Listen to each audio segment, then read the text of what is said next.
Okay, so she had green skin and all that, and her teeth started to elongate, like they were dripping. The filter was coming off of them, and they were long and sharp. And I was like, "Wow!" I'm like, "Why is your skin green?" She wouldn't tell me, but she was smirking about it. All right, so how did I get here? So this is a faint overlay that is yet to fruition itself 100%. This is the one on the other end of the same park. All right, back over there, that was tangibly there, and then it disappeared, and it was huge. Had a bright, hot pink vest on. Then, before that happened, I seen this one in a dreamscape. 2 days later, this one shows up in the park, and this one too. So it seems like they were trying to get close to me in the park to see if I could see them, or I don't know. But they're in the big cities apparently. They're in all the cities, like walking around. There's a bunch of them, different kinds, and then most of them are like day walkers, like say humans, but they're like skinwalkers or whatever. So there's all kinds of different things in here walking around. Some of them have hosts. Some of them are using these as a filter, and they're just walking around, but they don't want to be seen, so they got you looking at this. And this is just like an expendable nothing, maybe a simulated condensed light subject that's more like an AI perhaps, in a false light form, or there's so many different possibilities.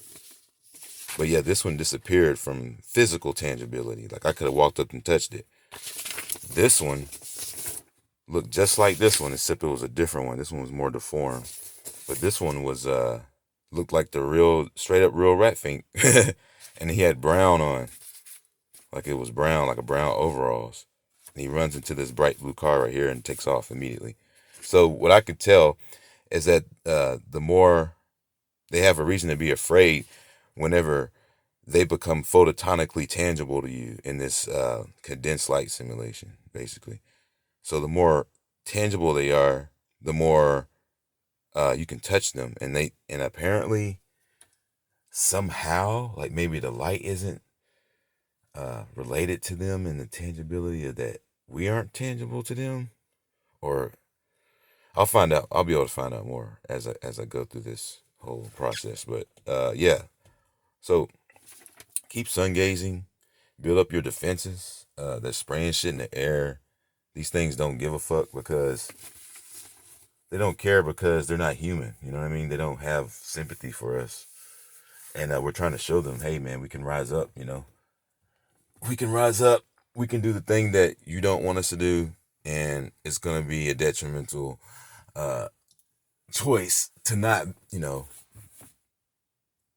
not let the children go, to not be friends with us. But yeah, that's exactly what I'm saying. Is that these things are, you'll literally walk right through one of these things and not even notice, because you don't know that they're real, which also means that you can't punch through anything because you don't know that you can do that and it's not real. Just the same as you can fly, but you can't see that, so that ain't real. And remember when I said that NASA was fake, right? But somehow it's real to these people. They really believe somehow that they're spinning in space, but it's just not real. And it's not. I mean, you'll see NASA, but when it was around, it seemed so real. You know what I'm saying? It's weird. It's like, whew, that's some shit. That is some shit, man. But yeah, onward we go through the fog and into the fire, because when we get awake, we stay